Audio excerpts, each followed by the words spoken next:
नमस्कार, प्रणाम, सत श्री अकाल। कैसे हैं मेरे दोस्त? आपको पता है हमारा जो धरती है उसके अंदर ग्रेविटी भी मौजूद होता है। अगर ग्रेविटी मौजूद है तो धरती पर क्यों नहीं गिरता है अंतरिक्ष का चंद्रमा? आपको मालूम है? कभी मन में आया ये सवाल? अगर आया तो आज जान लीजिए इनका जवाब।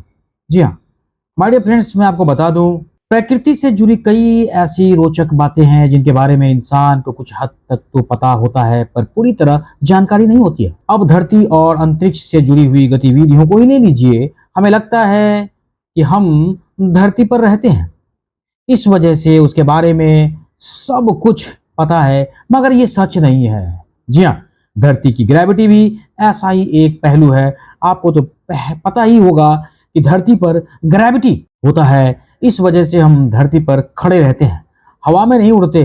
पर जब धरती की ग्रेविटी इतनी ही ज्यादा है तो फिर चंद्रमा जो धरती के नजदीक है वो क्यों नहीं धरती पर गिरता है?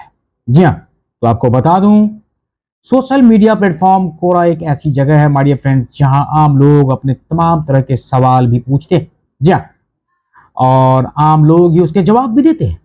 कुछ सालों पहले किसी ने एक सवाल पूछा, यदि गुरुत्वाकर्षण मौजूद है तो चंद्रमा पृथ्वी पर क्यों नहीं गिरता?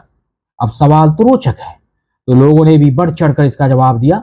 जी हाँ माय डियर फ्रेंड्स, चंद्रमा या कोई और कृत्रिम उपग्रह जो पृथ्वी का चक्कर काट रहे हैं पृथ्वी के गुरुत्वाकर्षण क्षेत्र में ही है, तथा उन्हें भी पृथ्वी पर गिर रहे माना जाता है।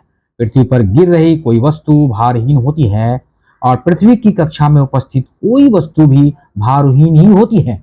यदि कोई वस्तु पृथ्वी के गुरुत्वाकर्षण क्षेत्र में है तो वह वस्तु पृथ्वी की ओर आकर्षित होगी और पृथ्वी की ओर ही गिरेगी। पर यदि उस वस्तु के पास तिरछी दिशा में एक गति हो तो वस्तु पृथ्वी की ओर भी गिरेगी और आगे भी भागेगी। जी हाँ, जैसा कि हम जानते हैं कि गुरुत्वाकर्षण बल पृथ्वी के केंद्र से दूरी का अनुमानित होता है। अतः जैसे जैसे दो वस्तुओं के बीच की दूरी बढ़ेगी गुरुत्वाकर्षण बल घटेगा और पृथ्वी से चांद की बहुत दूर अधिक नहीं होगी। अतः यह एक कारण है कि चंद्रमा पृथ्वी की ओर नहीं गिरता। कुछ और भी कारण है, जैसे चंद्रमा की गति और उसकी गति की दिशा।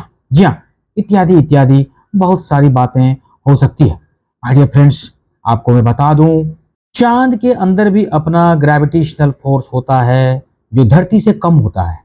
अगर चंद्रमा थोड़ा और तेज घूमता हो तो धरती की ग्रेविटी से बाहर चला जाता है।